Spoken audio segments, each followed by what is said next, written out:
নমস্কার। আমার একটি নতুন ব্লগে আপনাদের সকলের অনেক অনেক ওয়েলকাম। আশা করব সবাই খুব ভালো আছেন। আমিও বেশ ভালো আছি। আজকে সকাল সকাল ব্লগটা শুরু করছি। ভাবছি একটা পুরো ব্লগ ভিডিও বানিয়ে আপনাদের সাথে শেয়ার করব। এখানে প্রথমেই সকালে আমি রান্নাটা বসিয়ে দিয়েছি। এটা হয়ে গেলে মনে হয় একটা বড় কাজ হয়ে গেল। আজকে নিরামিষ কুমড়ো, আলু, বেগুন আর পালং শাক দিয়ে একটা তরকারি বানাচ্ছি। প্রথমে আলু কুমড়োগুলোকে সব ভেজে নিলাম, তারপরে মোটামুটি যে গুঁড়ো মশলাগুলো লাগে, জিরে গুঁড়ো, ধনে গুঁড়ো, কাশ্মীরি গুঁড়ো, লঙ্কা দিলাম একটু, যেটা আমার সব থেকে প্রিয়। তার সঙ্গে হলুদ গুঁড়ো, নুন এসব দিয়ে একটু নাড়াচাড়া করে নেব। তারপরে এর মধ্যে বেগুনটা তো নরম, আর পালং শাক তো লাস্টেই দেবো। তো এগুলো একটু নাড়াচাড়া করে আরেকটু ভাজা ভাজা করে নিচ্ছি। এখানে দেখুন আমাদের ব্রেকফাস্টটা রেডি করে নিয়েছি।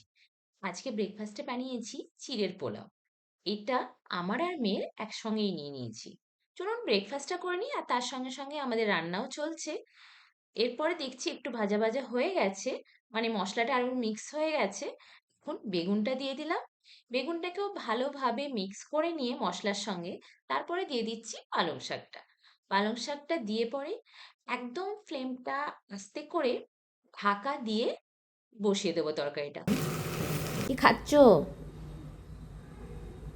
ওইটা এটা কি? হচ্ছে কি ভাত? ভাত? ভাত নয়, ওটা চিড়ের পোলাও। কি খাচ্ছ? দিয়ে পোলাও। চিড়ের পোলাও ভাল লাগছে? হুম, কি ভালো লাগছে? ভালো। কিশমিশ, ওর পছন্দের কিশমিশ, কিশমিশগুলোকে বার করে করে খেয়ে নিচ্ছে, তাই তো? হুম,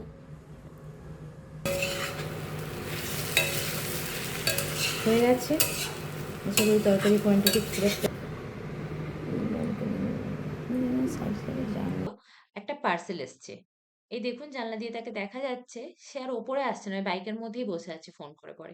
নিচ থেকে নিয়ে আসতে হবে, দাঁড়ান পার্সেলটা নিয়ে আসি। এখানে অর্ডার দিয়েছিলাম দুটো পাপোশ, সেটাই চলে এসছে। আসলে বাসন ধোয়ার সময় ওইখানে খুব ধোয়ার পরে যে জলটা পড়ে, সেই জলটা যেন সোক করে নেয়, সেজন্য এই পাপোশগুলো দিয়েছিলাম। দেখি কেমন কাজ করে। এখানে দুটো রেখে দিয়েছি। এখন বাজছে সন্ধ্যে ৭টা, তার জন্য সন্ধ্যেবেলায় একটু বেড়াতে বেরিয়েছি। সারাদিন ঘরে থেকে থেকে খুব বোর হয়ে যাচ্ছে ও। আর কোনো বন্ধু-বান্ধবও তো নেই যেহেতু খেলার, তো ভাবলাম একটু ঘুরে এলে যদি মন ভালো থাকে। এই মন্দিরের সামনেই আগে আমরা থাকতাম। তার জন্য সেই মন্দিরটা একটু চেনা জানা। তাই ওখানেই একটু এলাম, একটু বসা যাবে তার জন্য।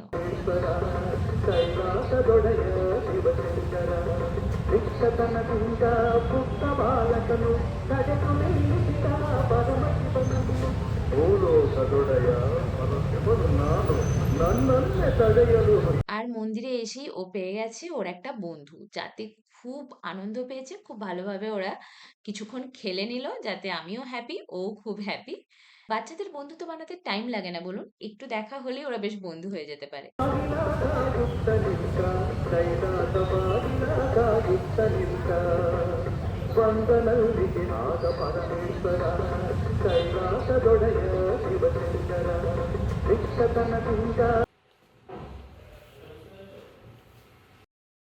এরপর আমরা বাড়ি এসে গেছি, আর বাড়ি এসে দেখলাম আরো দুটো পার্সেল এসছে, যেগুলো ওরা ডেলিভারি করে চলে গেছিল।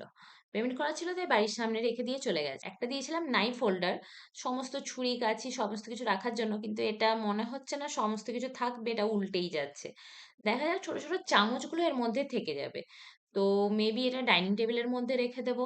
এখনো তো ডাইনিং টেবিল আনিনি, কিন্তু এটা ওটার কাজে লাগতে পারে। ছুরি তো থাকছে না। আর একটা এসছে, ওই ট্যাপগুলো থেকে খুব একটা পরিষ্কার জল আসছে না, তাই ফিল্টার করার জন্য ওই ট্যাবের মুখে লাগানোর জন্য এরকম ৩টে অর্ডার দিয়েছিলাম। সেই ৩টে ট্যাব এসে গেছে। এগুলো এবারে কলের মুখে লাগিয়ে দেবো, তাহলে জলটা একটু ফিল্টার হয়ে আসবে। আজকের ভিডিওটা এখানেই শেষ করলাম।